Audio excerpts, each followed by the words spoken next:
Welcome back to the Boundary Corner podcast. I am Curtis Wilson. I'm Brian Siegla, buddy. We're on a Wednesday night. Something happened a day ago that I guess we're going to talk about a little bit. What do you think? Yeah. Justin Fuente out as the Virginia Tech Hokies head coach. Mutually parted ways. We have so much to unload, Brian. Yes. So much. And just so y'all know, we're about 8 or 9 minutes late. Brian's getting everything ready, and his computer crashes, so he has to do a full-bore restart.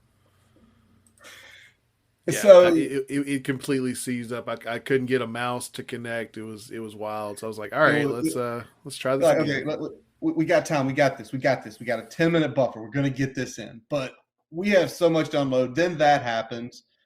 And then Brian tries to send me the rundown email. That locks up for a few minutes. So we're like, crap. And all with what took place yesterday. And you already said it, Brian. The mutually agreed to part ways. We knew it was going to happen. Right. We knew it was coming. We didn't know when it was coming. We thought it might be after BC, and apparently there were already talks of it going down after BC. Yep. Apparently as early as last Wednesday, the decision was made. The terms were not agreed on until looks like Monday afternoon, and that's when the wheels started turning in terms of talking about interim head coach, talking about when we're going to talk to the team and let them know and all that fun stuff. So that ended up happening at 7:30 team meeting on Tuesday, broke live to the world at about 7:45. It's kind of a weird timing of it, but we will take it. We'll take it. We're officially out of the Justin Fuente era. We're waiting to see what the next steps are going to be. It is. And, Brian, we heard from what, and he said last Wednesday, we essentially went into last Wednesday, we were 4-5. Now, The question goes, when was Witt given the approval, right?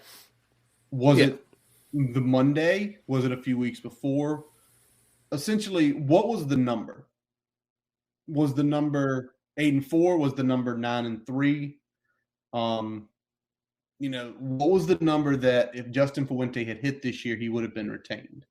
That's the one. I got a feeling that after Pitt, he had the thumbs up from everyone he needed the thumbs up for, that it's your decision, make it when you can. Yeah, and then it's like, give it a few games. The Cuse games happen, then GT, then the dreadful Friday night primetime performance at BC. And I think that was probably the capper. I think if you win BC, you may wait to the end of the season, but once the BC game happened, you kind of, it's over.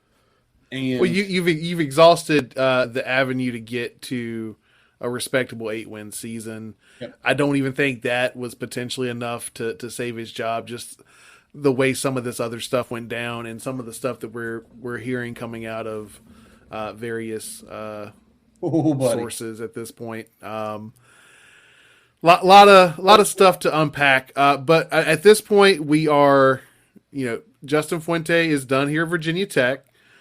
We said Curtis as early as last year was not just I don't want him here, but I want him fired. Liberty last year. Yep. I made the same call after Pitt. You made the call exactly 1 year ago. Yeah, exactly 1 year ago. You exactly made the call 1 year ago. Thanksgiving, the week before. And I was at the point. It wasn't he can do stuff to save his job. It was at that point he needs to be fired because he hasn't done enough to save his job. He hasn't done anything, and he hasn't attempted to do anything to save his job. That's always going to be, I think, our bigger issue than just him himself, right? most people will do things in an attempt to save their position, fire people, make adjustments. It was almost like, well, status quo is good. And it's like, no, status quo was we're right at 500. This isn't acceptable for our football program. Our football program is a 10-plus win the ACC, compete on a national level, not mediocrity. Yeah. It's not. It's not. And it was consistently that was the product we were getting. Yeah. It really hasn't been since 2016 where we won like we should. And most of that was with players that Beamer recruited. Most of that was with a system that the rest of the ACC hadn't looked at yet. Very true. And with an exceptional quarterback. Yeah. And with let's not discount the talents of Gerard Evans there. Gerard Evans came in and made some things happen. Don't discount Evans. Don't discount Ford, Hodges, Phillips. Don't discount the Edmonds brothers on defense. Other really good players on defense for those first 2 years. So that was what it was. And, the terms agreed were Monday. And I know some people have complained, why didn't you just wait and, just save that,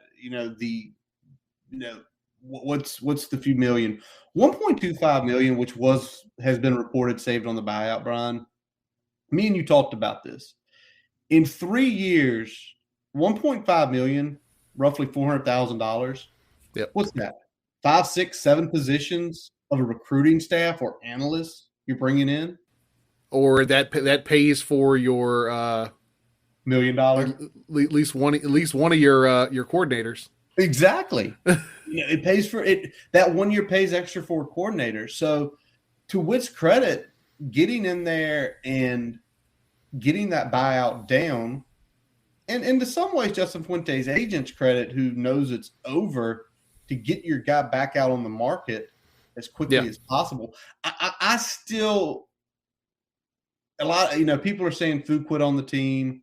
I'm not going to say that. If you got fired today and your boss asked you, hey, but I'm going to need you to work to Friday for me. Is that cool? I'm letting you go on Friday, but can you work to Friday? Would anybody do that?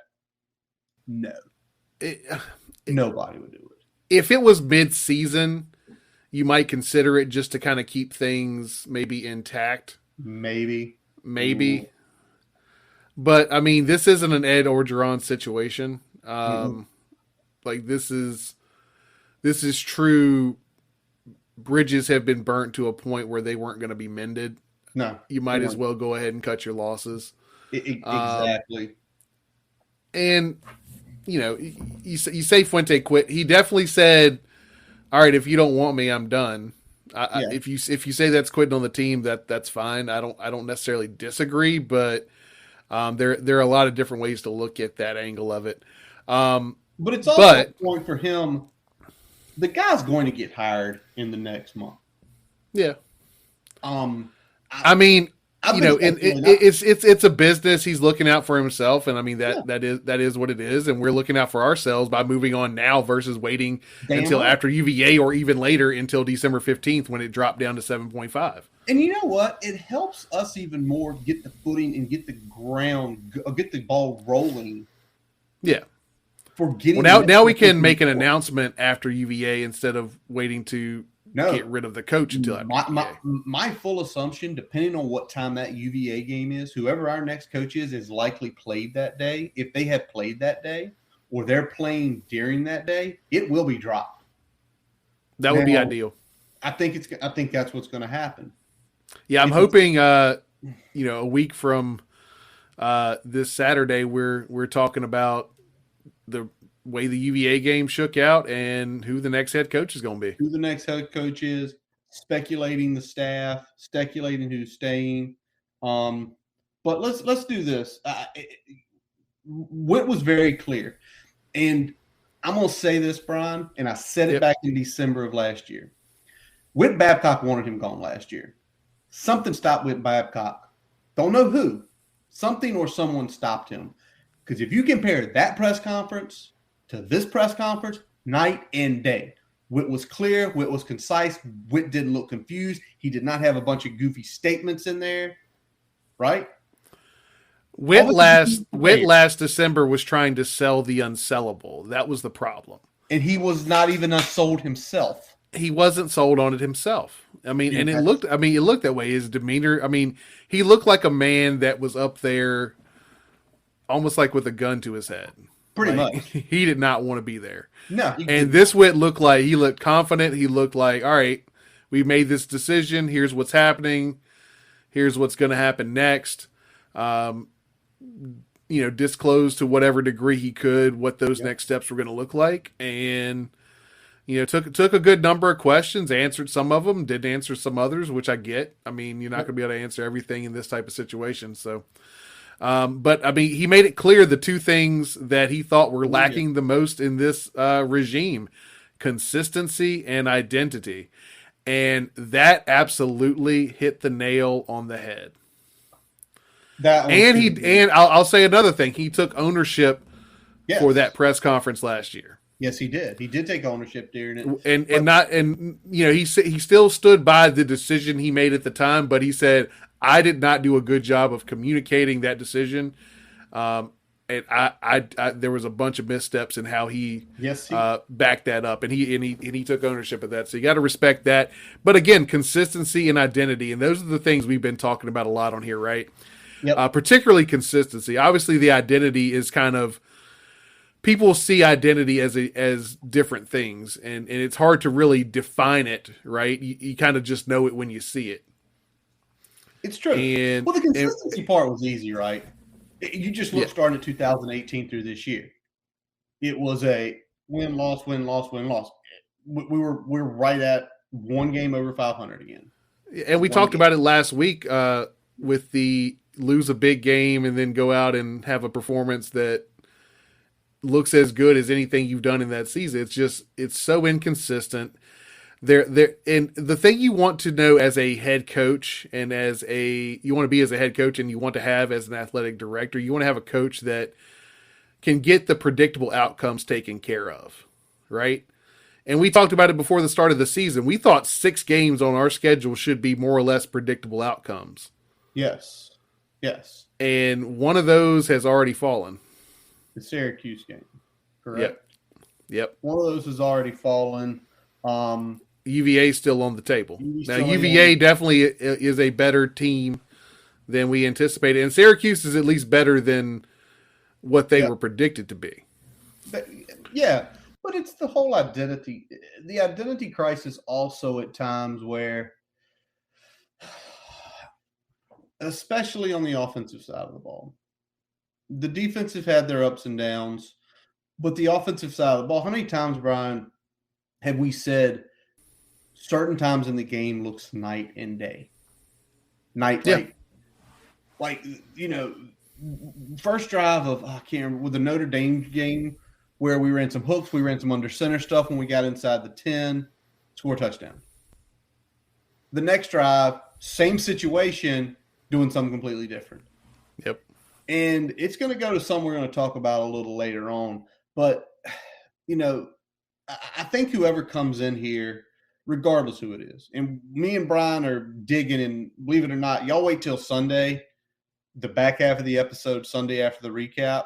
Oh, we're going to have some fun with looking at the candidates. Yeah, we've got a full list. Lists. And we're not talking 1 point on each. Yep. It's growing by the day. So we've got a couple more days to review it. That's going to be a fun one. But whoever comes in, consistent message, right? Yeah. I think whoever comes in here also should know, look at Saturday. Saturday, that was a 4-5 team on senior day. Likely no shot to win the ACC, scraping for bowl eligibility. About 57,000 showed up, which is the East and West stands looked very good. The student section was full. The only things that really weren't full was the Duke section and parts of the South end zone. That's it. So whoever gets this job has to understand we are an engaging fan base, right? and And we will reciprocate that if you engage us full bore. This, we're showing out like this without the level of engagement that we are accustomed to in the we're previous winning. 25 years. Well, the level of engagement plus the winning. Say what you will. Say what you will. Brian, if we were 8-2 going into this weekend, would we give a shit about the engagement of the coach? Much less. Much less. Like, Much yeah, less. he doesn't call people. I don't give a shit. We're winning. I don't care what he does. But when you're not winning, it's those little things. But it's those little things, too, that give you more leeway. And let's flip it, Brian, to this, because the guy right now at the helm probably has more leeway than anybody. He's one of the guys that we believe should be retained on this staff, regardless who the next head coach is. Alumni, Hokie legend J.C. Price takes over as interim. And yeah, absolutely perfect choice. There's a lot of reasons for this being the perfect choice.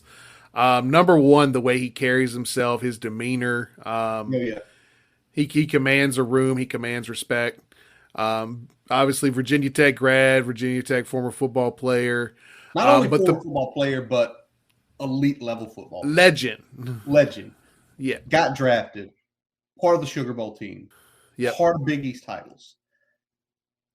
And the other parts of it here. So we've got a D-line coach as well. He's helping with D-line.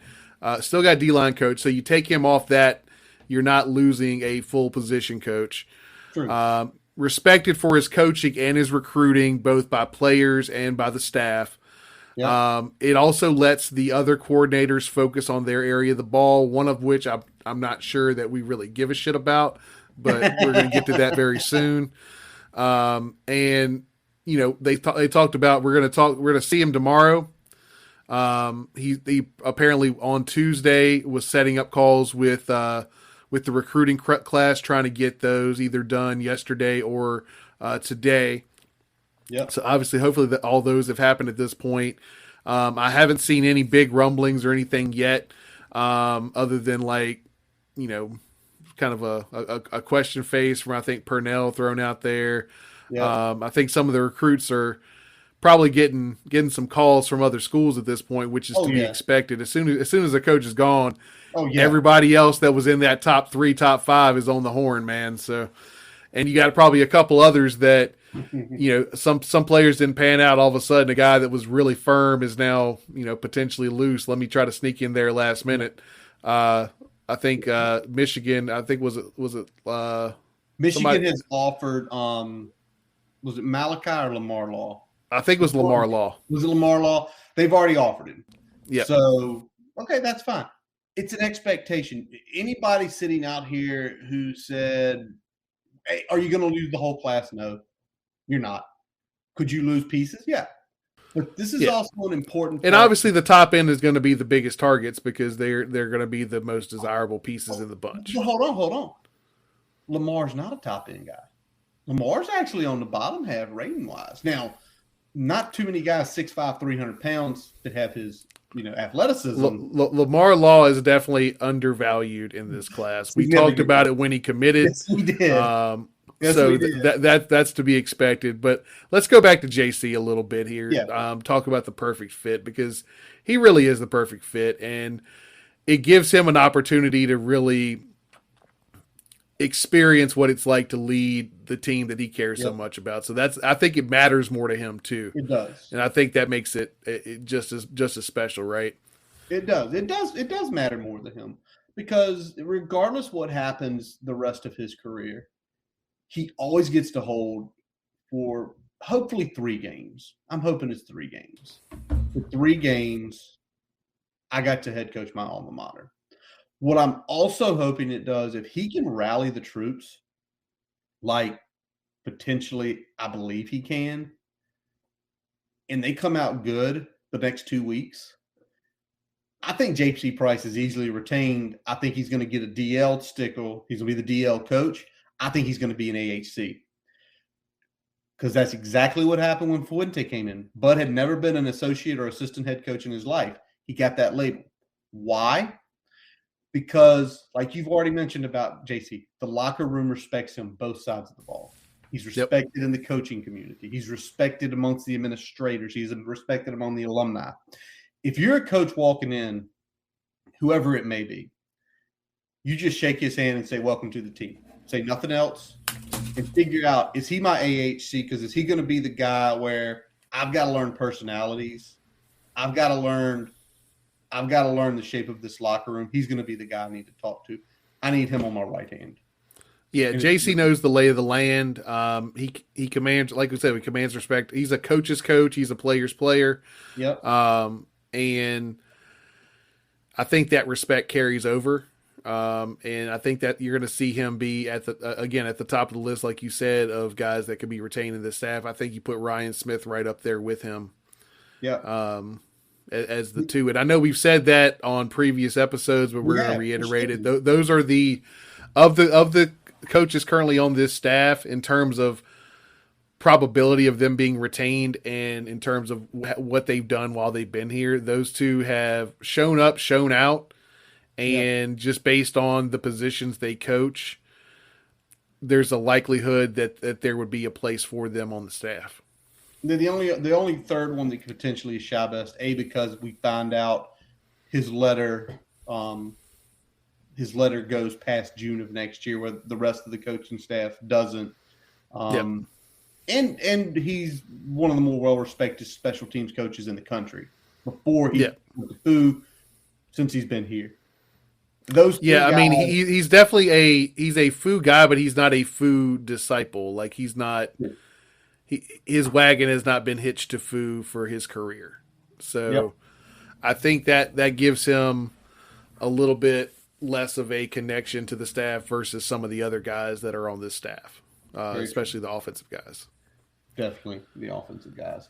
All right. Well, Whit also openly talked about his coaching search, which I have a feeling he's probably already been dipping his toes in the water a little bit, figuring out, what's going on. Sounds like some of that was happening today. There's been a whole lot of smoke, but he said it. He said it, right? Yeah. He said you're going to hear things, which is kind of a breath of fresh air from an AD, right? We're going to do a search at no, you're going to hear stuff, just to put it out there to let us know. But we've already hit it once, Brian. He already put the first thing he talked about was engaging Hokie Nation, engaging Blacksburg, engaging essentially the state. Engaging the region, and that's the big thing that, especially out the gate, that Fuente did not do a very good job of.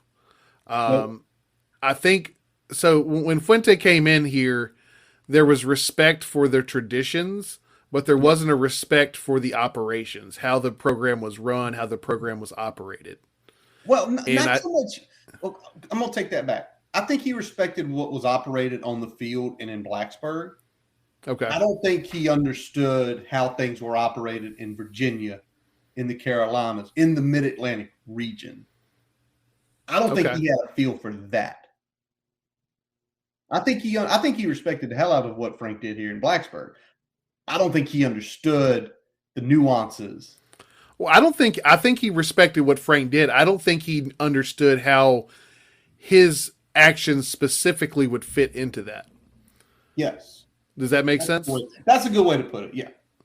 So I think he paid homage to what Frank did, but I don't think he understood that we expect a lot of those same things from you day in, day out. Yeah, and especially with the engagement piece. Frank had always been engaging, younger or older. And it was, the all shucks. He had a great relationship with the media. I saw Frank at several Hokie events. Never met him. Want to. Hopefully one day that'll happen. But you could just see him walking around and just shaking hands and talking, just very relaxed. You could see he owned the room. You could see he was just so relaxed that if somebody went and talked to him, he was very open. If he saw somebody he recognized, he'd go. It was just one of those cool things to see. And the next guy has to be that in some way, shape, or form. when Yep. hopefully July of next year, Brian, me and you head to a Hokie Club dinner here in Richmond for kickoff, the new head coach, we see that. And whether we get a chance to talk to the guy or just hear him talk for a couple minutes, we hope we see that. But let's talk about style, Brian. I think we saw Justin Fuente as an X's and O's coach, right? He was. He's also a buddy coach. Buddy coach. He liked his buddies.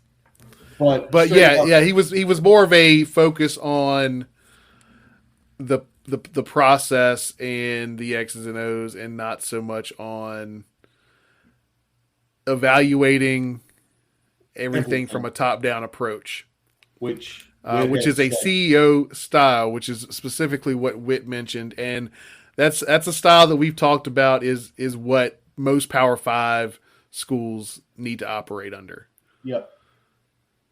You might get away with it at some other schools, but I feel like, and the CEO has to do several things, right? So it's not just managing the staff and the roster. That's a big part of it, but it's also managing donors. It's also making sure that you're engaging the community. You're the face of the organization. You're the face. And it has to do with closing deals too, right? You damn right it does. He's got to be a CEO has to be able to close with the best personnel that in the country. And we don't have that right now. Now we're looking for someone that can do that type of role. Absolutely. And the CEO also is going to be a person that's always looking high level, right? Yeah. High level, big picture. High level, big picture. So when they're looking at specific parts, they're not going to be trying to get into the nuts and bolts. It's essentially going to be, example, the run game is crap. We're getting blown off the ball every time. Offensive line coach, this is your day to come talk to me. Yep. Look at the film. Tell me what's happening. What are you going to do to change it? Okay, go about your way. CEO also is something that Witt mentioned, that it goes hand in hand, right? The ability to hire a competitive staff. In a CEO type world, you're not hiring buddies. You might have a few confidants, like one guy, like one person you want on that staff because you trust them. They're your sounding board, right? Yeah. One guy. For the longest time, you have your Coach Beard, but you also have your other guys on there. You know, we're going here with a little Ted Lasso reference. You got to have your Coach Beard there, but you're going to have some other coaches on the staff that, you know, you got to have your other guys that just fit the team, are a good fit for the team you have. Yep. They aren't your buddies. They aren't just guys that you've always done it with. And you just can't have that many buddies on a team. I mean, again, I said it just a second ago. Billy Hype was here when Frank got here, and Billy Hype became the concierge for Frank for numerous years. And Frank had turnover, and Frank let people go, and people left, and yada, yada, and back and forth. And as the later years we saw, right, when he became not as quick to let people go or move people along, that's when he headed to the wrong direction. With Fuente, unfortunately, like, that's why I don't think he's ever getting another job. Because, like, you can't play this. Like, you can have one person, you can't have 6 or 7. Yeah. You'd have a sounding board. But, you know, I think what we're hearing, especially Witt mentioning going from 8th to 4th in revenues, we reviewed it last week, and if we really went up that much, Brian, you know, we're probably going to be right at the cusp of $1 million for each coordinator. We're probably going to be paying $300,000 is going to probably be minimum. Yeah, and like we've said before, $850 plus is kind of the starting point you want for a high quality coordinator. And if your starting price tag is $850, then and you're willing to go up to as much as 1 to 1.2 at the very top end, then you can really get pretty much anybody that you want. Yep. But But it's just, the billion is kind of is kind of the nice butter zone, right? It's the zone where you more or less can get your choice yeah, because anybody making much more than that has already been locked down. pretty much.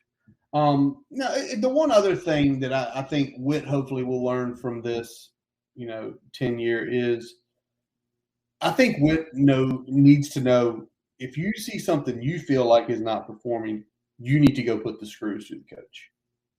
If there's an element of this team that you feel is underperforming, not looking good, have a talk.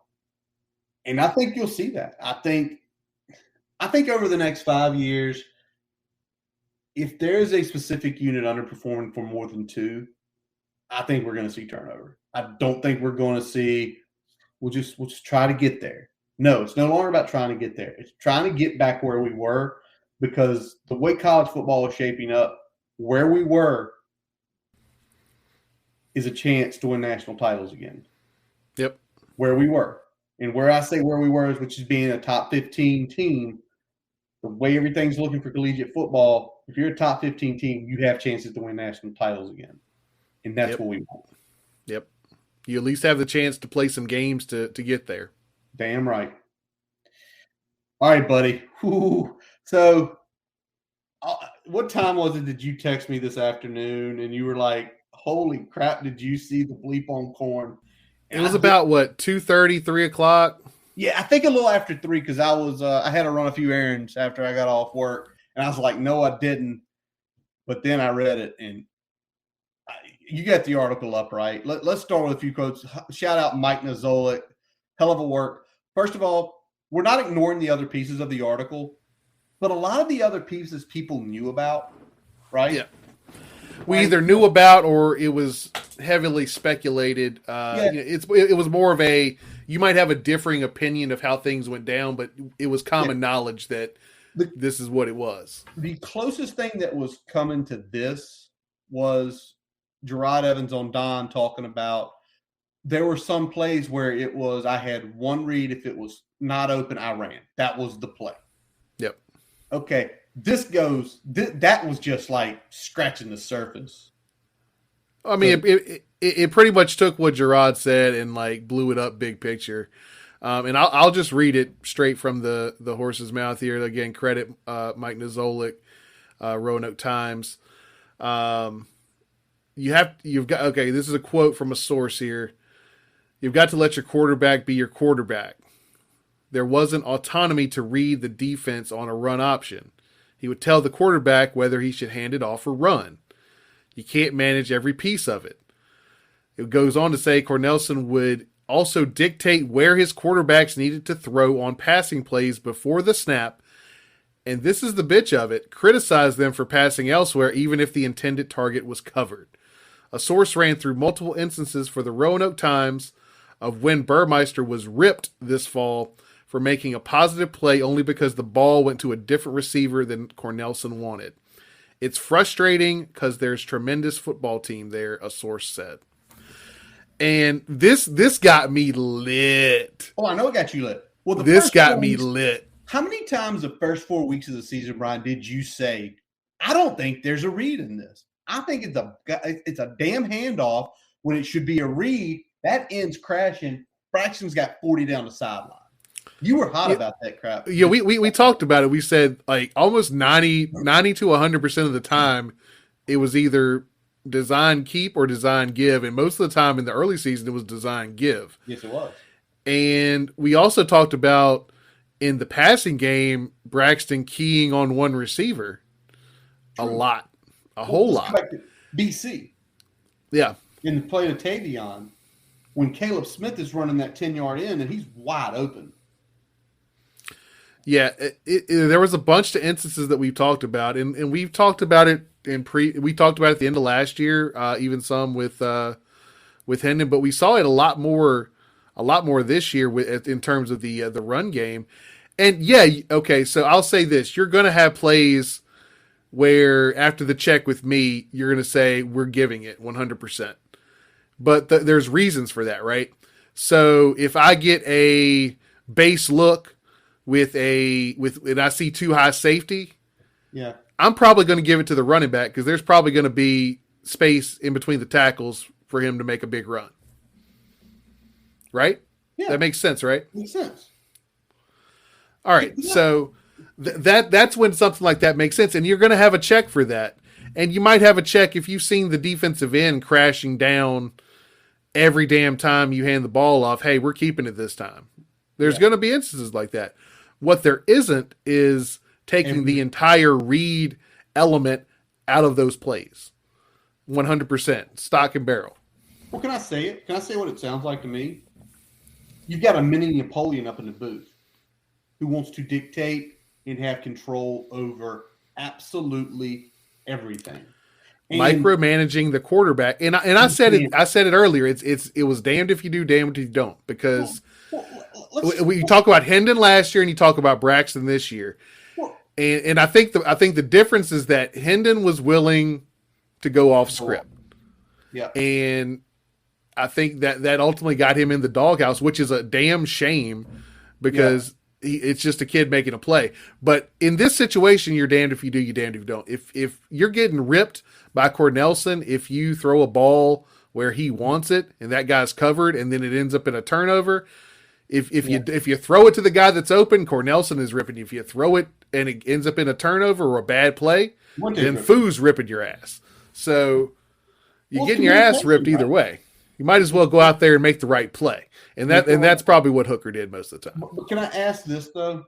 And let's go back to 2019. How much of it do you think at that point in time this was going on and why Hendon didn't get to start at the beginning of the season? Think about everything we heard about keeping, running, dictating every single term, where the reports were, well, sometimes he doesn't look good in practice. Was it because in practice he was told, oh, well, this guy's going to be running a 10-yard out. He gets up there and he sees, well, they're running cover two. He's going to be right underneath my pass lane. Yeah. But we're running,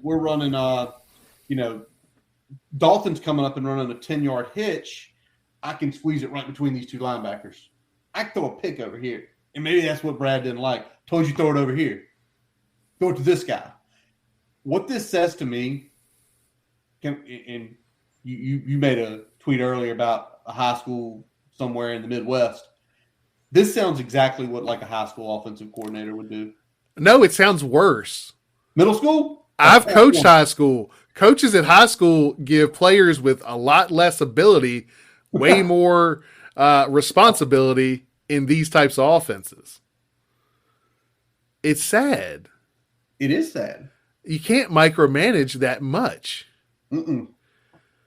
Hell, when I was coaching, we ran a damn flex bone, and our quarterback had more autonomy in the passing game than they're giving Braxton Burmeister.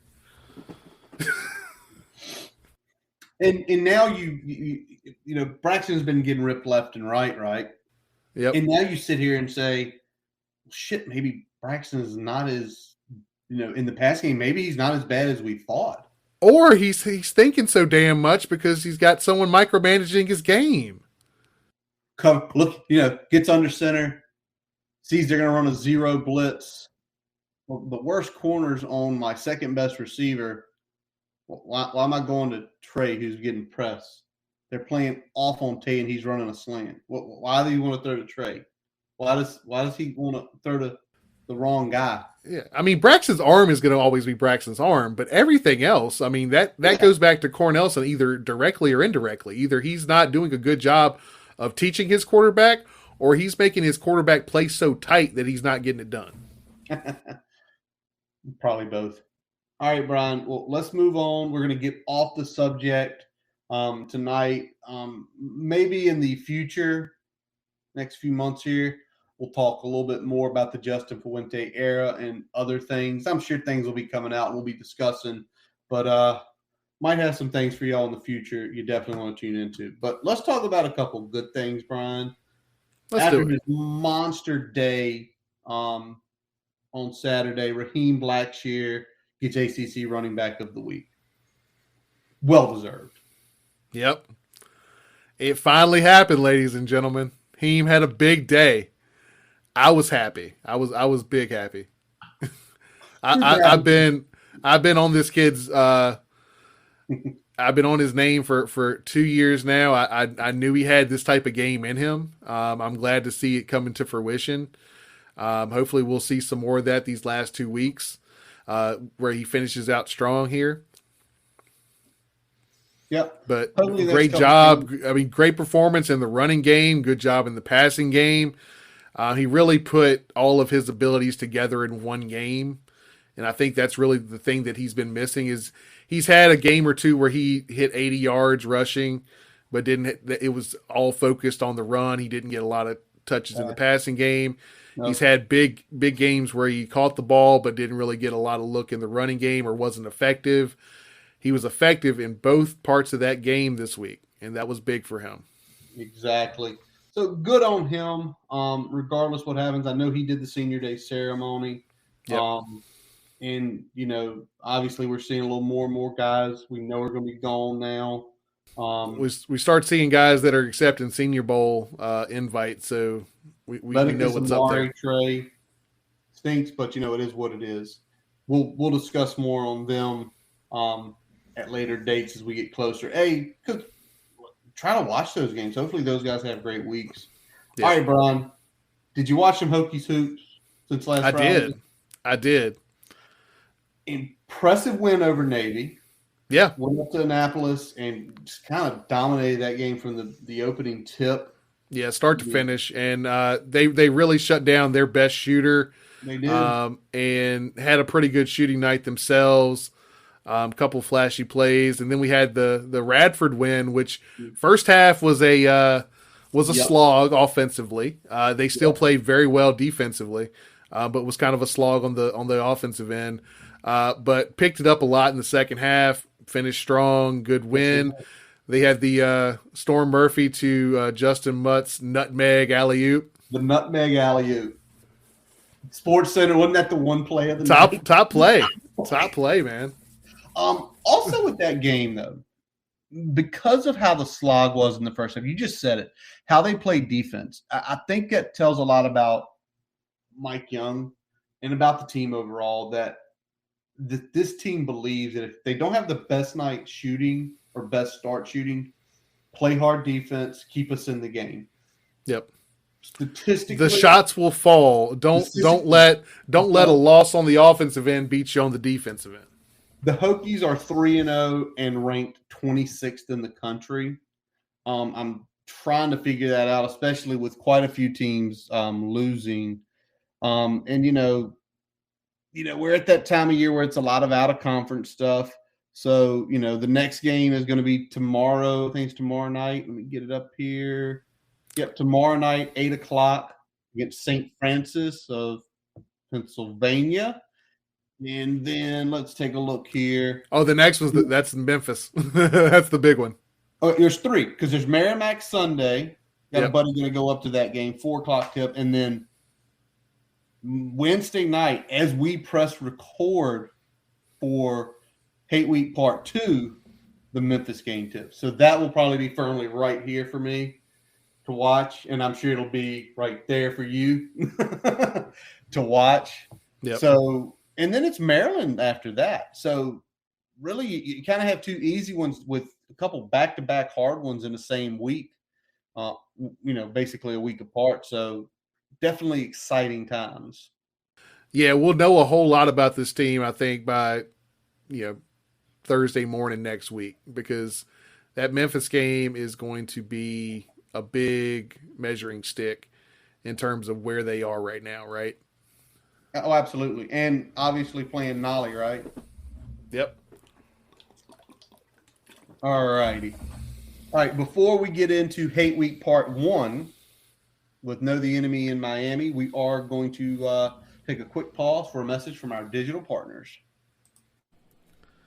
As we take a quick break, we'd like to tell you about getting your free website report from our digital partner, Grassroots Digital Marketing Studio. They'll tell you how your website ranks on Google, on-site SEO, and social media. No commitment to buy anything. You can get your free report by visiting grassrootsdigitalstudio.com/free-website-report. Now back to the episode. Before we get to Know the Enemy, by the way, kind of a for Hokie basketball, Maryland's on the first, A10 perennial solid team, Dayton on the 12th, A10 defending champion St. Bonnie on the 17th, and Duke and Carolina to close out the month of December. Both on the Yep. road, though. So we will when the new year rolls around, we will know everything we need to know about the Hokies basketball team. But Brian, let's talk a little more about the Hokies football team. Know the enemy. Let's talk about the Miami Hurricanes. Before we get into the players, Brian, let's give just a quick oversight. What kind of defense are we looking at here? Yeah, this is a 4-2-5 pressure defense, the Manny Diaz special. They want to create the so-called havoc stats with their pressure packages. They want that turnover chain out early and often, but they're still very undisciplined, especially on the defensive side of the ball. Yep. Manny Diaz, definitely the architect of it. Tavarius Robinson, the coordinator there. And let's start, Brian. Let's start on the outside. Let's look at the corners. Let's look at a corner. Tricori Couch, 5'10", 170-pound corner. So far this year, 26 tackles, no picks, but a good number of 5 pass deflections. He was a composite 4-star out of Hollywood, Florida when he came out. What is the tape telling us on Tricori? They use 3 corners, but he's probably the most balanced of the 3. He's good in zone, good in man, pretty good against the run, pretty good at setting the edge when he's asked for that responsibility. He's not really elite in any one of those areas. He will give up some catches, but he's really the guy that they lean on to match up against some of the better receivers on the other side of the ball. All right. Do you think he'll be on Trey, or do you think it's going to be, or is it going to be a mishmash of how we are on the field? They usually go kind of left and right, so depending on where he's come in at, because again they do rotate 3. He'll usually stay on the same side of the ball. Obviously, depending on what the coverage is and any sort of motion, there might be some switches there, but he tends to stay on the same side of the ball. Got it. All right. Let's look on the defensive line now, Brian. Jafari Harvey, out of Vero Beach High School in Fort Pierce, Florida, 6'4", 252-pound defensive end. He was a 4-star when he came out. He was a top 10 weekend defensive end. So far this season, 21 tackles, 2.5 sacks, 4.5 tackles for loss, so a total of 7 tackles for loss. He also had an interception return for a touchdown. Looks like that prototypical build. What are we seeing on tape from him, and how much emphasis is the offensive line going to have to pay attention to him? They'll need to give him some notice. He's the guy that kind of flew up the depth chart with those 3 big DNs that left the program last year for the draft. He's their primary rush in. They're not elite at that position group this year like they've been in the last 2 to 3 years. But he's the best of the bunch. He's good at setting the edge in the run, above average pursuit in the run game, but he's primarily going to be the pass rush specialist.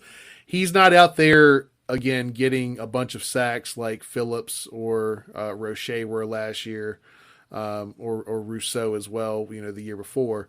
Yeah. But he is a guy that is very solid in his pass rush and steady, and has gotten a chance to get in the backfield there and cause some havoc.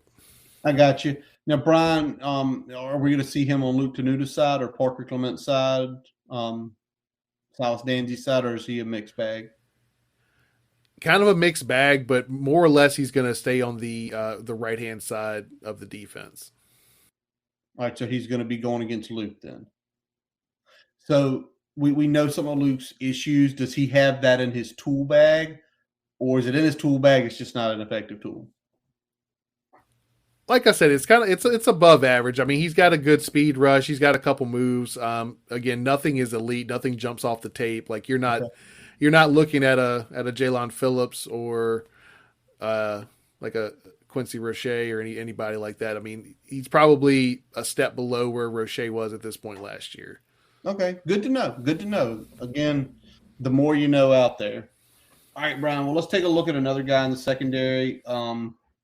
Cameron Kitchens out of Northwest High School in Miami, Florida, a 5'11", 202-pound safety.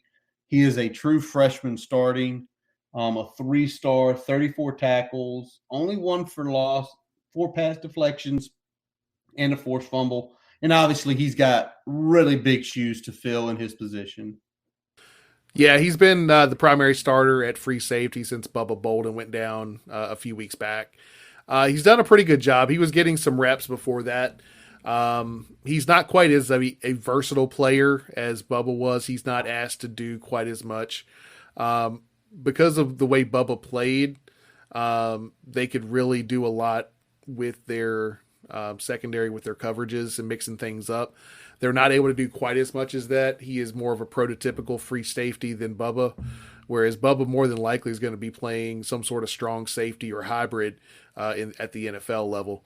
But he is a very good tackler, and he does do a good job of breaking on balls, both in deep coverage and then breaking towards the ball when the ball is thrown in front of him. So still very good at that, but again, not quite as versatile as Bubba, so they can't do as much in the back end.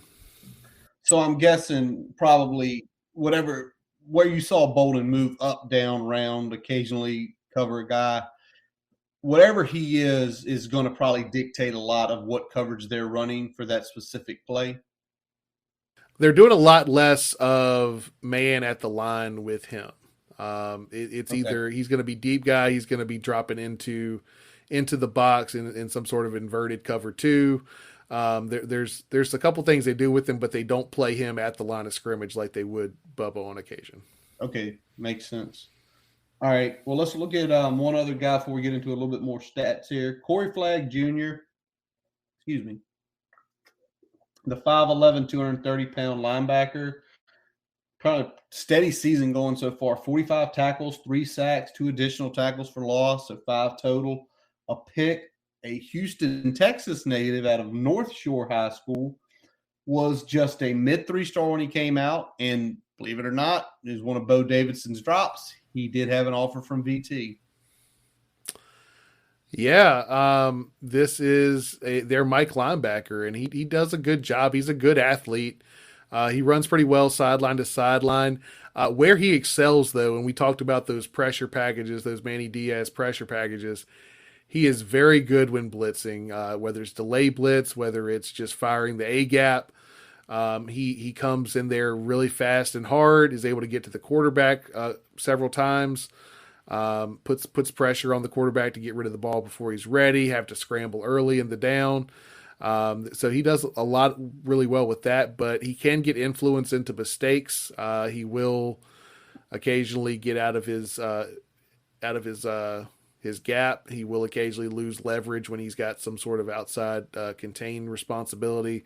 So there's areas where we can take advantage of him there, but he does a good job for a young kid calling the defense from the Mike linebacker position.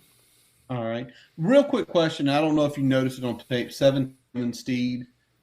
I saw he was a linebacker too. Is he more their weak side or like their backer type guy? Yeah, he's their backer. Okay. He handles that responsibility. So yeah, and he's not. I'd say not quite as high of a ceiling as Flag has. Oh, okay. He's kind of more of a steady Eddie. Okay. Sometimes, guys, we can't go through every player. We have to pick and choose, and I look at the statistical data. I look at where they are coming out. Brian looks at the tape. Sometimes he'll ring me and say, "Give me more info on this guy because this guy's stats are good, but he's the cleaner." Yeah, well, Flag is also on the field pretty much play. every snap, whereas Steed is rotating pretty heavily. Oh, okay. Okay. Well, good on me to go Flag over Steve. Hooray. A couple things statistically we got to know about Miami defense. This is not a good defense. We should score points on this defense. They literally undisciplined, lots of flags, lots of blown coverages, lots of being out of position in the run game. There will be opportunities. Now, when they are clicking, they've got athletes, so it looks really good. But when they are off, you can do a lot of things against them. And you can. And people have done things all year against them. They are the worst red zone defense in the country. They are 130 of one. Actually, they're T129 because Arizona is just as bad. And Arizona is an absolutely shit show out in the Pac-12 right now. But basically, if you get inside the 20, you score 97% of the time. 97% of the time. Their pass D is 115th in the country. They're giving up a ton of pass yards. Their run defense is better, but it's still middle of the pack. It's not elite at all. And lastly, they're giving up almost 30 points a game, which is, again, in the bottom half. So this isn't a good defense. Nope. If I hate to say this, I don't know the autonomy that JC Price has. If we don't get to like 30 plus on this team, he should fire Cornelison. He should just leave him on the team. Seriously. Yeah. If I'm JC Price, what degree can I fire people? I'm fully on pulling the Dwight card, assistant to the regional manager. Can I fire people? Do I have that authority? That's awesome. All right, Brian. Well, let's flip and take a look at their offense. Rhett Lashley's still the OC, right? Yep. Did he get fired? All right. So what are we seeing from the Lashley's offense? Yeah, so they primarily come out in 11 personnel, even in 2 tight end packages. One of those tight ends is usually flexed. So they're essentially subbing in a tight end for their slot or one of their other outside receivers. It's kind of that RPO, a little bit of air raid concepts. The big player we're looking at out of the gate that we really need to shut down, because while they have 3 very talented players in the passing game, if they are able to run the ball consistently, that passing game opens up significantly. So Jalen Knight, running back, he's not a home run hitter, but he is a guy that consistently gets positive yards in the running game. And when they're able to do that and stay ahead of the sticks, that's when that air raid is really able to shine.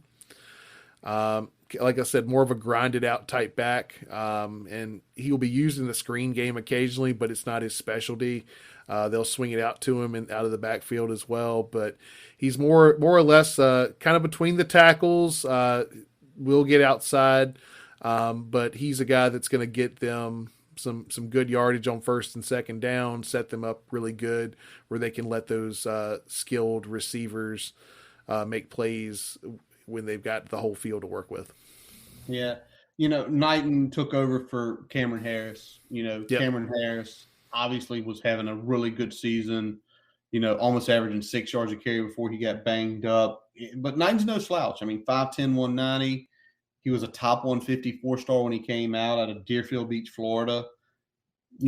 Brian's already talked about he's not that home run hitter, and it shows in the statistics. He's only averaging 4.2 per carry. So he's in that 4 to 5 range, 493 yards, 5 touchdowns. Brian mentioned he does have some pass game capabilities. He does, and it kind of shows, Brian, when you talk about more in the screen game. He's only got 15 receptions, 230 yards, though. So when he gets those, he can turn them into significantly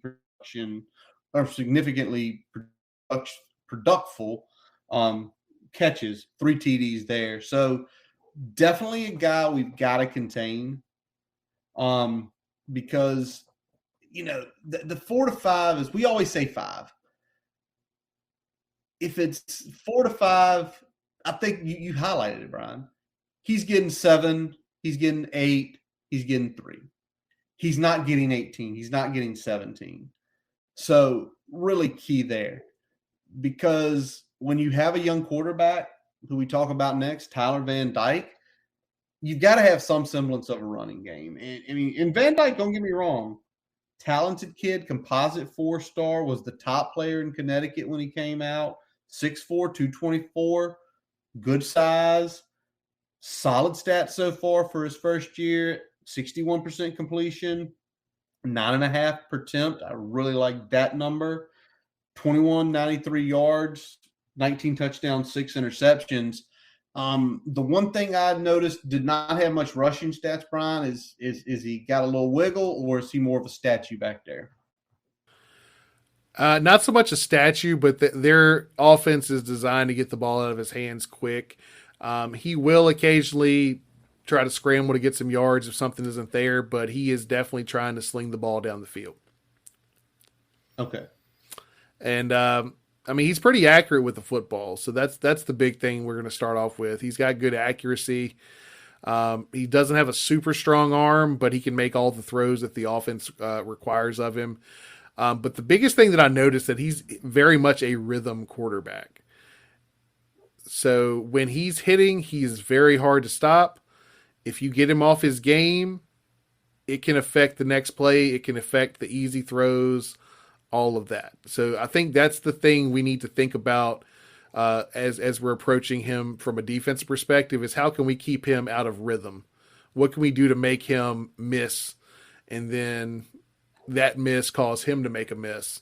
You know, Okay. those unforced errors. So that's the big thing we need to focus on because when he gets in rhythm, he's very good, but when he's out of rhythm, it's very hit or miss.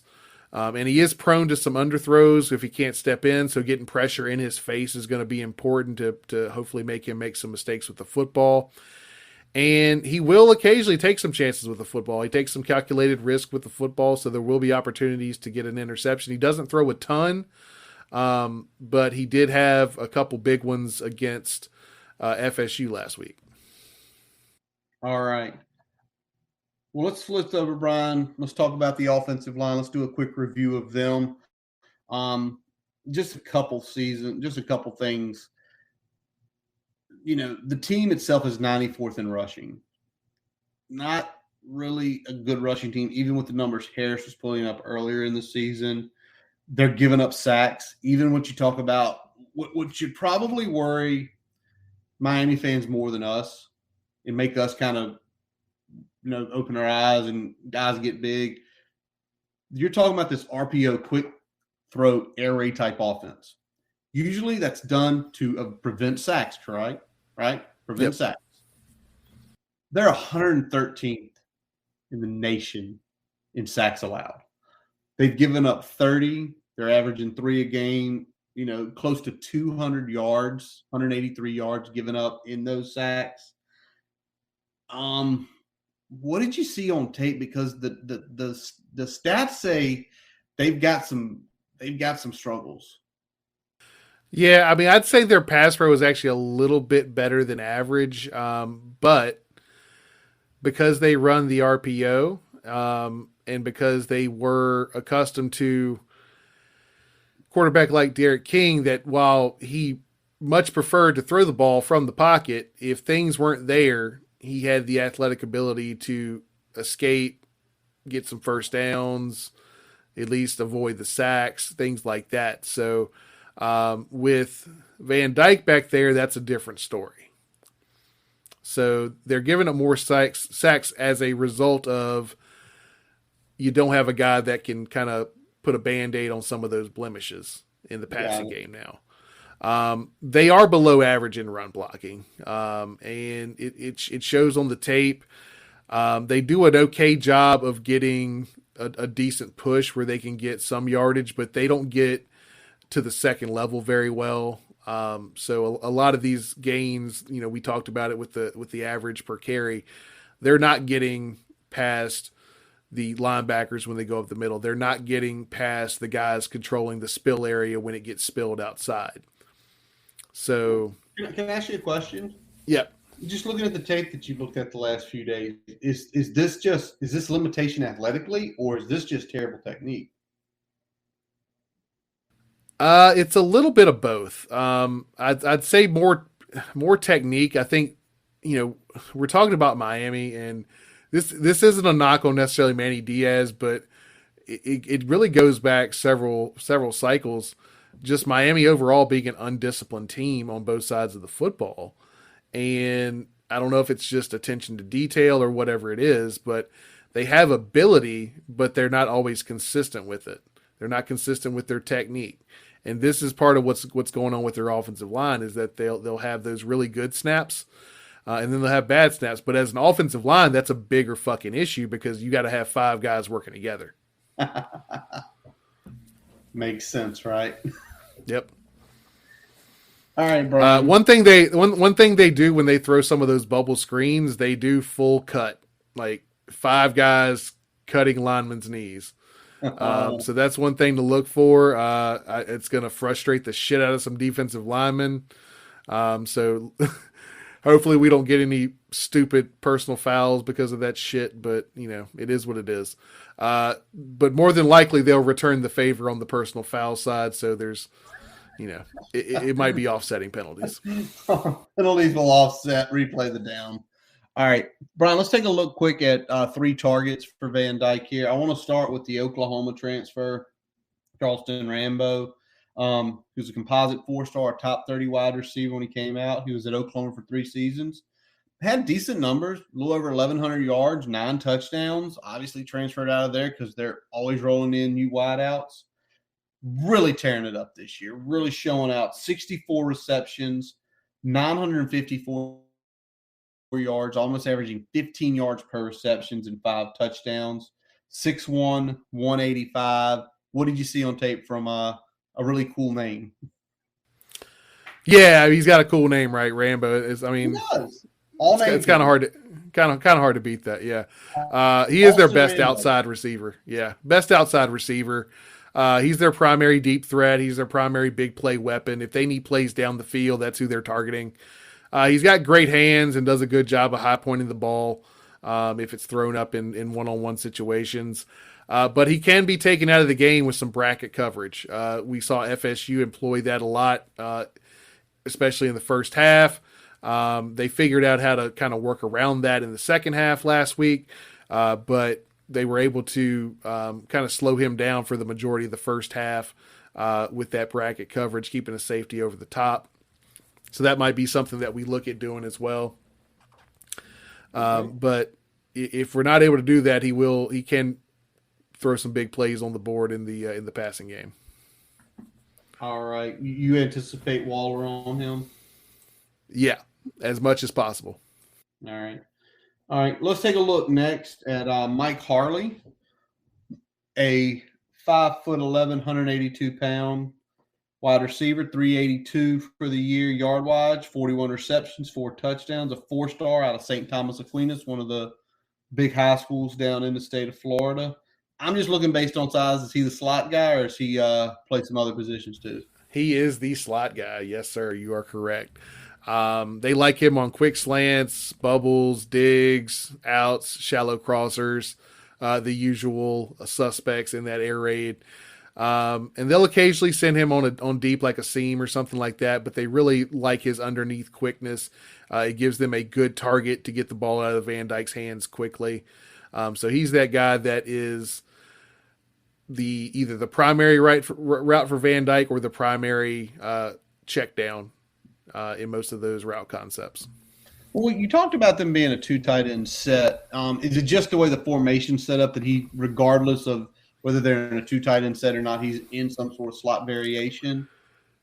Yeah, so a lot of times when they'll flex their they'll bring on an extra tight end, but that sometimes they'll take off Smith, who is the other primary outside wide receiver for that second tight end, and still keep Harley on the field. Sometimes Harley comes off, but they're primarily in 11 personnel most of the game, unless they're going into some sort of short yardage package. That's really the only time they actually bring 2 tight ends in line. Is in goal line situations, short yardage situations. Got it. All right, Brian. Tell me if you've heard this one. 6'5", 245 tight end. Yeah, I've heard that one before. Every week. I swear to God. We had one of those when the season started. We did.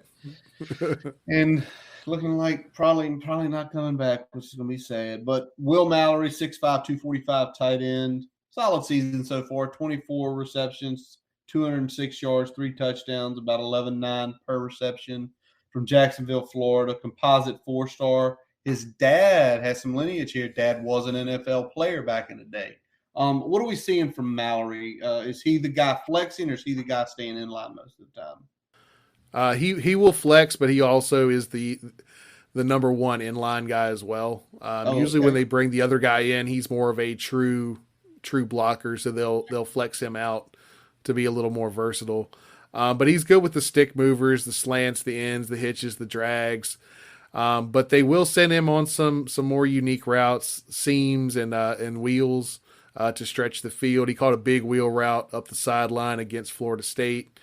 Had some good run after the catch on that as well. So he's got some athleticism. He's not just a run the route, catch it and go down type guy. He will get you some yards after the catch. So he's somebody got to watch for, and he does pretty good in the red zone as well. All right. So there is sort of know the enemy, some players and things to look for from these players. As we do every week, we take a look at a version of the Hokies, and we've gotten down to Lambda. We just keep redoing it. Some things stay the same, right, Brian? What's the one thing? Some things stay the same. What stays the same on offense every week? Every week for a while now, continue the commitment to the running game. Run. And it's more important this week. All right. We can talk a little bit more about that. You want to go into some details here? Hit it up. Why is it important? All right. So if you remember how we attacked this Miami team last year, we didn't run the ball. We took shots. We emptied the backfield. We didn't keep a lot of help in to help on Roche and Phillips, and we got our asses ate. We did, even though we had the lead in the fourth quarter. Yeah. But we were getting eat up. Kenyon got popped several times that day, I can remember. Yep. So that's how you lose to Miami. How you win against Miami is establish the run game, keep them off balance, don't let them tee off, and we should be able to be in a good position where we can still use the majority of our passing attack because we've been able to establish the run. Well, we've got to – I mean, they're terrible against the pass. So, I mean, I have a feeling I know what you're going to say. What do we need to do this week? Passing attack needs to be similar to what we saw against Duke, using all parts of the field, but take calculated shots because they will give up those big plays as well. And they're going to challenge us at the line of scrimmage because of the way they play and like to attack and bring pressure. So we're going to have to hit some shots downfield when those opportunities are presented. But we also have to use the whole field, especially the intermediate area, to kind of keep them off balance so they're not expecting everything that every time we drop back that we're chucking a fade down the sideline. All right. If Brad's got anything left, he's got to, right? Yeah. Brad Cornelson better be emptying the damn clip. And that's for our sake and that's for his sake, because as I said, if he doesn't do something big these next 2 weeks, he's going to be coaching at Nathan Hale High School in Tulsa. There you go. Empty the clip, Corn. Anything you got, do it. If not, JC's going to fire you and leave you on the tarmac. Two other big things, Brian, we've been talking about. I already talked about with their red zone defense. They're bad. Touchdowns over field goals. And the way it looks, they're giving up touchdowns to field goal at a 2-to-1 ratio. So You get down there, you have a better chance of scoring a touchdown than a field goal. But we've got to push it in. We've got to put the pressure on them because of not having an explosive running game. If we do what we did like we did against Duke, get a couple scores ahead, it's going to force Van Dyke to take the risk. It's going to force him to push the ball down, which with not a really good offensive line that has some issues and only really one deep threat, it's going to get them uncomfortable quick, right? Yeah, and talk about touchdowns versus field goals. The only reason that the FSU Miami game was close is because in the first half, FSU had a couple drives where they did well and then got off the field, and a couple drives where they had to settle for 3. Mm-hmm. That could have easily the way that first half went, that could have easily been a 28-0, 31-0 game at half. But it wasn't. 31-7, whatever it may be. It could have been a big gap for them to clear it. I mean, ultimately Miami lost the game, but it came down to the damn wire where they could have stepped on their throats in the first half if they were able to finish a couple of extra drives. And there we go.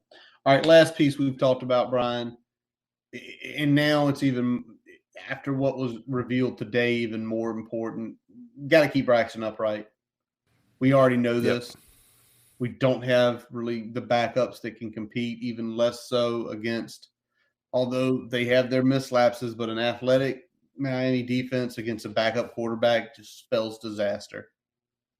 Yeah, you want to make sure that if your quarterback is taking hits, it's because he's taking hits in the read option game, making choices, taking hits because he had wide open real estate to take off and run. You don't want him taking big shots standing in the pocket in the backfield. That's what you don't want. You don't want him taking those unnecessary sacks. You don't want to give up sacks. You want to limit the number of sacks, limit the number of hits on your quarterback, and make sure when he is getting hit, it's because of choices he's made within the framework of the call.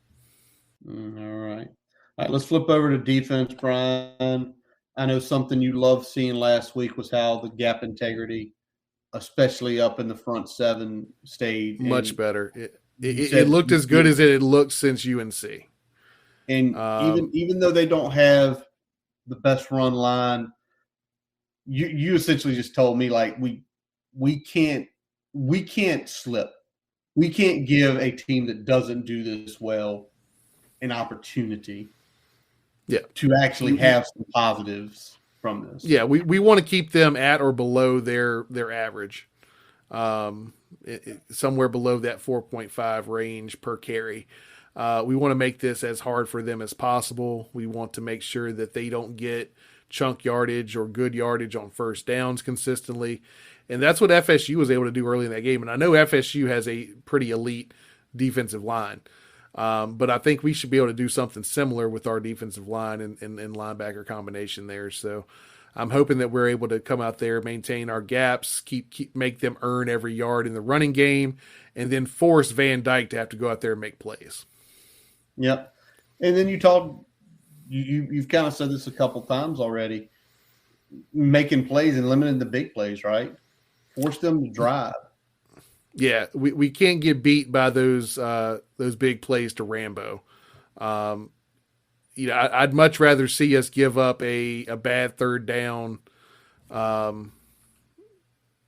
to Chris Harley, not Chris Harley, yeah, not Chris, Mike Harley. Mike Harley, yeah, yeah. I'd much rather have them give up a first down to Mike Harley doing something underneath than hit a big play, because our defense has shown that if they give up a first down, they'll come back and play the next three pretty damn hard, and sometimes that'll get us off the field. So I'd much rather us give up the 10 to 15 yarder and live to play another series of downs than give up the big play and all of a sudden they're in scoring range in one play.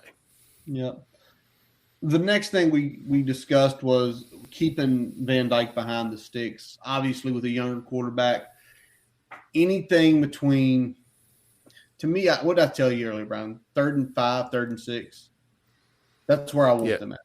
Every play. 3rd and 6 or more would be ideal every time, or most every time. 5 is where I'll take. When you get to 4, it's just too many potential options. We talked about our run defense. Brian's been focusing on gap integrity, but your 3rd and 4, and you're lining up in your Miami, and even though you don't have the best offensive line, well, they have their own issues. We have our own issues with our rushing defense.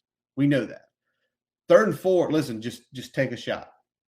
They might miss a tackle, and instead of they called us at 2, we got to 4.5 and we got a first down.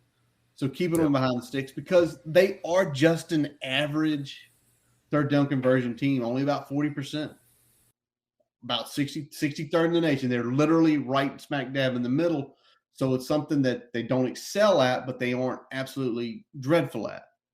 So if we can keep that, if we can keep them at their average to below average, again, more swings in our favor. Absolutely. And if we put them in situations where they also are, really behind the six in those third and long situations, that takes some of Harley and Mallory's routes out of the game, right? Yep. All of a sudden, you can't run those shallow hitches, you can't run those shallow ends, you can't run the drags, or if you do, you're throwing it in front of the sticks and hoping they make a play. The more we can do that, the better. The more they have to force the ball to Rambo in bad coverage areas, the better. So that's what I think is big. And the last thing is going to be make them settle for 3 points. Yep. If they do get into the scoring area, get off the damn field, make them kick the field goal, and settle for 3 points. Yep. And last week we did that a couple times.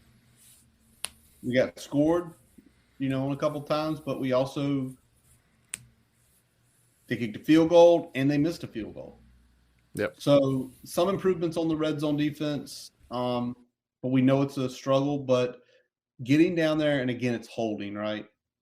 Just bend. You don't break with this team. We're going to have a fighting shot. Exactly. All right, Glenn. So it's been one hellacious, roughly 24, 36 hours. About 36, yeah. Down. 36 hours, a little over 36 hours. And we got to sit here and make a prediction on this game. Fuente's gone, but there are still pieces here that we know that could debilitate this team from winning. So, Brian, what do you say to the score of this game? I think J.C. Price gets this team up, has them playing with confidence, has them playing with some fire, with some juice, and probably playing a little bit more loose than they're used to playing. I like them to get the W down there. I've got it 34-31. I think that we do a good job of moving the football somewhat consistently against this defense. I think we get some extra situations there because this team will give you first downs. They will give you free first downs. They will give you free 5 yards. They were heavily penalized against FSU and are heavily penalized all season. So I don't expect that to change against us. We just got to be able to capitalize on those opportunities. Yeah, and I'm actually really not that far behind you, just a few here and there. I'm at 31-27 Hokies.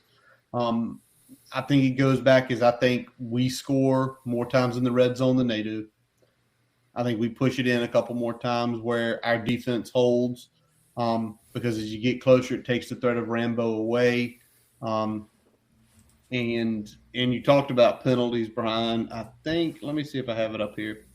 Yes, 14 for 105 yards versus FSU. I think literally there's going to be a drive where they're going to be on the doorstep of stopping us. They're going to do something stupid, and we're going to go down and score a touchdown, and that's going to be the game.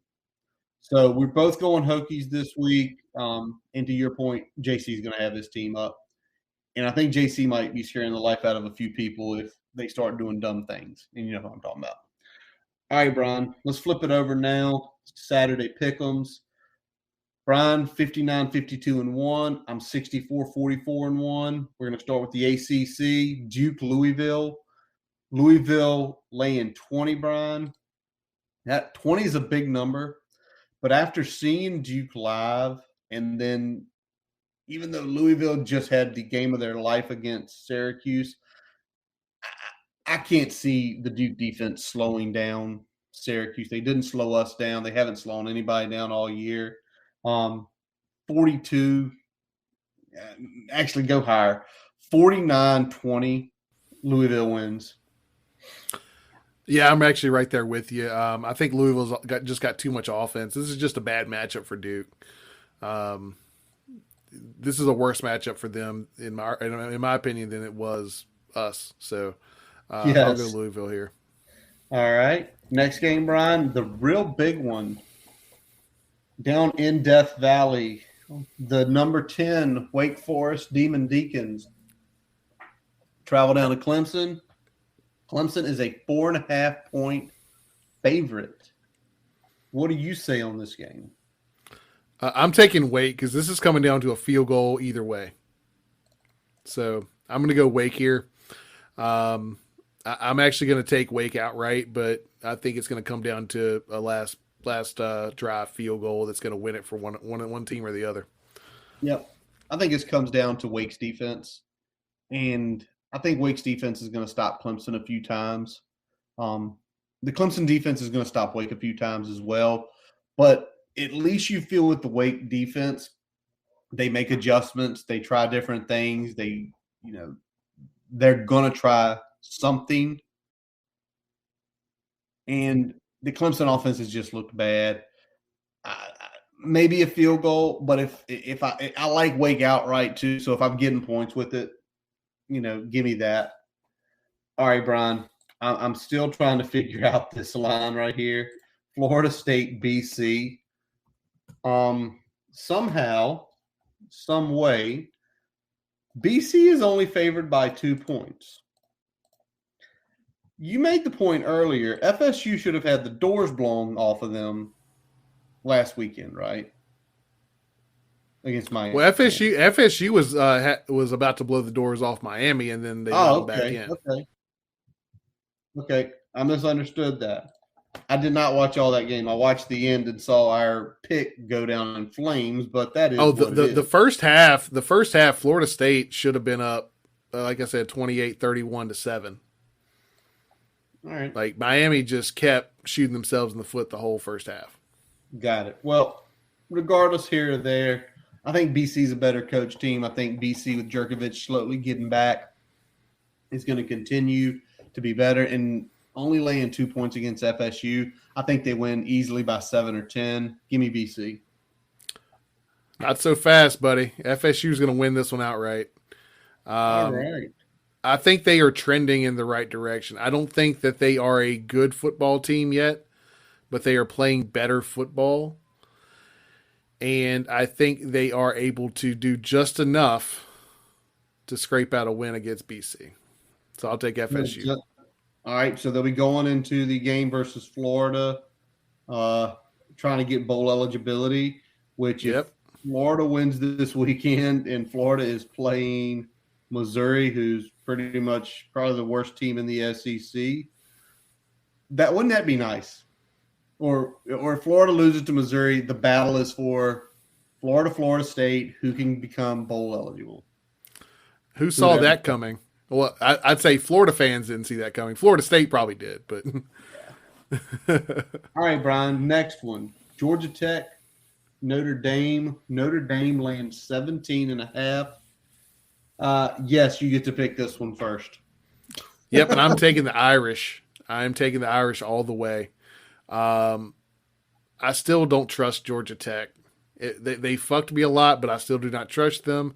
I think the Irish are going to be able to run the ball against them. I think they're going to be able to throw the ball against them better than they have most of the year. I think that they'll see some success there as well. So, and I don't think Georgia Tech has any answer for that Marcus Freeman defense. So, give me the Irish. No. Yeah, I'm with you on that. I'm taking the Irish too.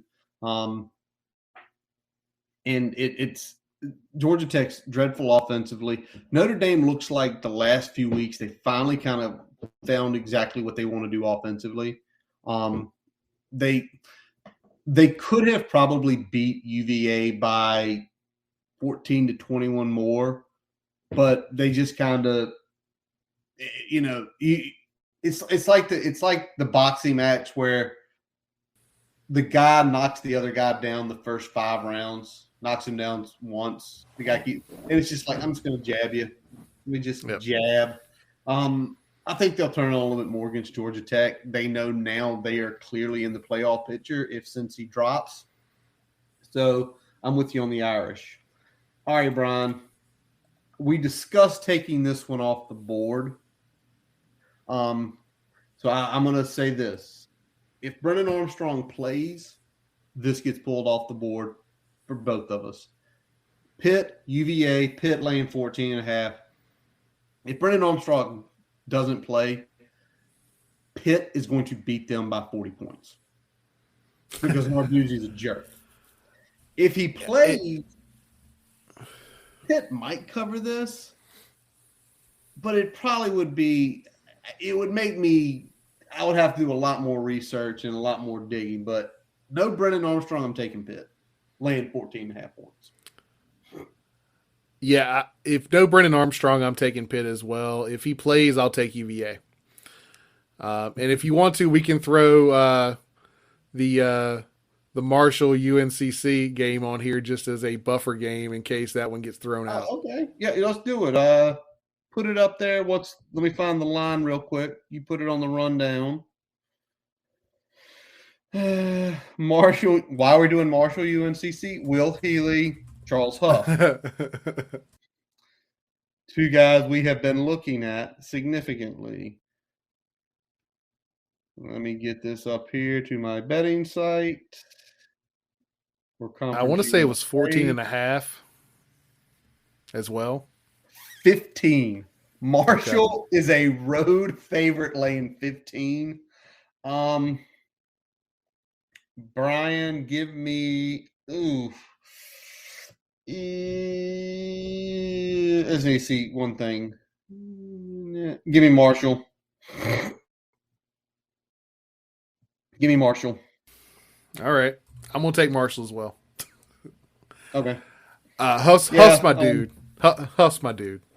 Huff's our guy. I'm not going to bury the lead, but yeah. Huff's our guy. I like more Huff. reasons than we got a lot of reasons. All right. Let's flip it next, Brian. Let's go to Syracuse, NC State. NC State is laying 11.5. NC State off a tough loss against Wake Forest. Yeah. What do you say, Brian? You know what?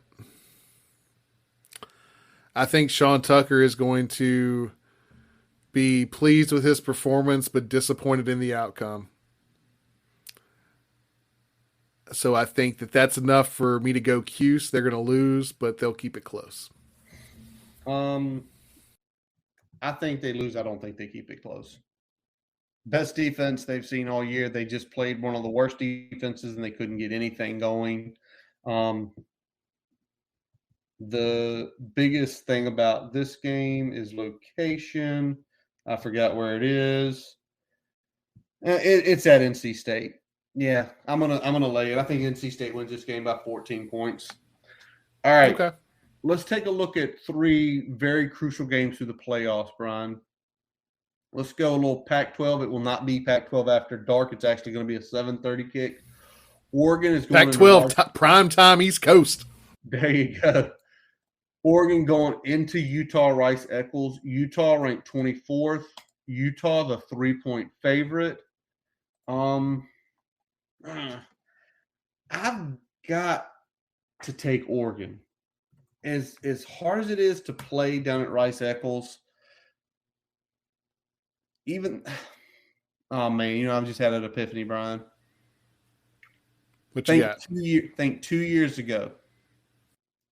Where were we going? Oregon had a road game against Arizona State. So we were heading. We were heading to Blacksburg. Yep. We were heading back that night. And Oregon, remember, they had one loss. They were going to be in the playoffs. I'm changing this pick. Utah ends Oregon's chances because I've seen this story wrote out once before, driving down 81, and Justin Herbert, who is a significantly better player than Anthony Brown down at Arizona State, an easier place to play than Rice Eccles, could not get it done. Oregon chokes it. I'm going to have to go against you here. I think Oregon takes care of business. I think they know that they've got a chance here, and I think they lock it up. I don't think it's going to be like that moment when we were looking for a Chipotle after a big win against Pitt on Bud Foster's last home game. So I will take Oregon here. A big win against Pitt, Tots Rails, Sharky's Wings, hanging out with friends, seeing folks, tailgating in Lot 1. All good times. All great times. All right, Brian, you get to lead this one. Alabama's laying 20 against Arkansas. Alabama locks up the West with this win. What do you think? Alabama is focused. They are locked in. They take care of business. They ruin the show there in Arkansas. So give me Alabama here. Okay, I'm gonna go slightly against you on this one. Alabama's defense is still having some problems. Yeah, It's not a well-oiled machine, um, as usually Nick Saban's defenses are. Um, they are coming off against a game against New Mexico State, which I hope New Mexico State got $1 million out of that game. I really do. But Arkansas has given up points, or excuse me, Alabama's been giving up points. I hate going with this one because in my head it's either I'm seeing 17 or 21, and that 20 number is so ugly. If I had like 23, I'd love it. But I think Arkansas keeps it a little bit closer than the experts think. I still think Bama gets to 40. I think Arkansas just gets to like 24. Like a couple teams have got against Alabama this year. All right, Brian. A couple other names. Sonny Dykes and SMU against Luke Fickell and Cincinnati. Big game because SMU probably should be ranked. Don't know how they're not, but playoff committee going to playoff committee. Cincinnati laying 11.5 points. I think Fickell knows he needs this one to be big. I think he knows. It's got to be take big. Cincy in this one? I'm taking Cincy. I think Cincy's going to come out focused, and I think they're going to steamroll SMU. If you the over under whatever that is, take the over because I think SMU still can score some points, but I think Cincy's going to come out and pop them in the face a few times early, get up big, and cruise to a 20-point victory. When they play teams they need to beat, they are focused and play very well. I think Cincy takes care of business. I think this is about a 14 to 17 point win. It's not a blowout, but I think it easily covers that 11.5. All right. And then next week at East Carolina, that'd be an interesting game to go to. All right, last game, really big game. This is essentially an elimination game in the Big Ten. Whoever loses this game will not make the playoffs. No ifs, ands, or buts about it. Michigan State, Ohio State. Ohio State laying 19 points. That's too rich for my blood. Give me Mel Tucker and Michigan State. If that was like 10.5, I might be tempted, but 19 is too damn much. 19's way too much, and I'm with you. The $100 million man, Mel Tucker. I don't get that contract. I know he's had a good season. That is a lot of money to pay for someone with just one season. But I'm with you. Is it now? Is it? Yeah, it is. If this line was even 14, I think that's probably what it is. It's like a 14-point game. Ohio State is not exactly – they're really good offensively. They're like Alabama. They have holes defensively. And 42-28, 42-30. I think Ohio State wins, but I don't think it's by the 19 that people are seeing. People are seeing Purdue's defense versus a Mel Tucker defense, completely different animals. Yeah, and I think this one's again. I think the line's about a touchdown too heavy for me. Yes, it's all going with the how good they looked against Purdue, right? That's the line to me should be like between 10 and 12, not 19. Not 19 at all. Brian, anything breaking over the last hour and 40 minutes? Nothing's popped up on my end, buddy.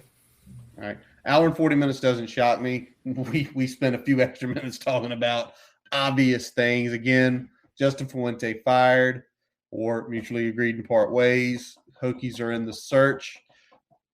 Keep your ear to the grindstone. Look for the signals. Believe everything you read. Believe nothing you read. Yep.